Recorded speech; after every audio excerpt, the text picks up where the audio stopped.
En este video quiero contarte algunos de los cambios de la Mi Band 8 con respecto a la generación anterior, y es que esta nueva pulsera podemos encontrarlo por un precio de $35, y sin más no recuerdo, la Mi Band 7 se lanzó por un precio aproximadamente de unos $45, puesto que ahora la Mi Band 8 se encuentra por un precio mucho más accesible en la plataforma de AliExpress. Y para mí uno de los cambios más significativos en esta nueva generación es la tasa de refresco en la pantalla, ya que como bien sabemos la Mi Band 7 solo disponía de 30 Hz, ahora en esta nueva pulsera no solo han aumentado la fluidez en la pantalla, sino que también ahora la tasa de refresco sube hasta los 60 Hz.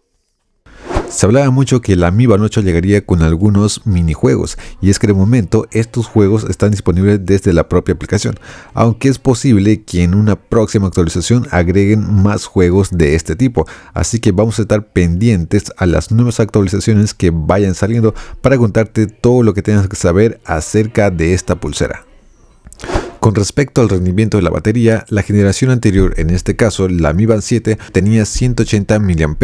aproximadamente 14 días de uso continuo. Ahora en la Mi Band 8 no es que tuvo un cambio muy significativo, pero sí que tuvo una diferencia de 10 mAh, lo cual nos da 16 días de autonomía. Pero hay que considerar que en este tipo de pulseras va a depender mucho si tenemos activado varios de sus sensores en un uso constante, como también la pantalla siempre encendida, lo cual afectaría a un rendimiento mucho más reducido en la Mi Band 8. Otro de los cambios de la Mi Band 8 en comparación con la Mi Band 7 fue la correa. Y es que si comparamos ambas pulseras, en lo personal para mí la Mi Band 8 se siente mucho más de calidad, a pesar de tener ese cambio en la correa, lo cual se nos hace mucho más práctico al desmontarlo o quitarlo. Y es que la generación anterior se mantuvo por varios años el mismo diseño, lo cual hace una gran diferencia con los modelos anteriores en comparación con esta nueva versión.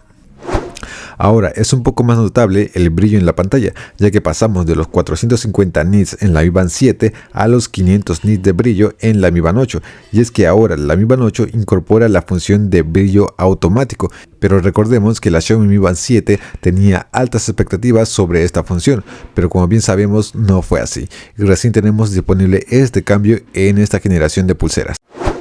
Como ya sabemos, se habló mucho que esta generación de pulseras tendría marcos de aluminio, y justamente al incorporar este cambio tuvieron que hacer un rediseño de las correas, y con esto trajo cambios que ahora no solo podemos llevar en la muñeca, sino que también como un collar o incluso llevarla en las zapatillas. No solo tomaron la iniciativa de cambiar el diseño, sino que algo tan sencillo como el cable de conexión ya no son los mismos. Para mí, en lo personal, que tengo la Redmi Band 2, el cable de conexión son básicamente lo mismo. Ambas conexiones son magnéticas, y aunque esto no es la gran novedad, sabemos que ahora si tienes el cable de carga de la Mi Band 7 ya no es compatible con la Xiaomi Mi Band 8. Bueno, esto fue algunas de las diferencias entre estas dos pulseras. Coméntame cuál sería para ti la mejor pulsera y qué cambios te gustaría que llegase en una próxima generación. Yo me despido y nos vemos en un próximo video. Adiós.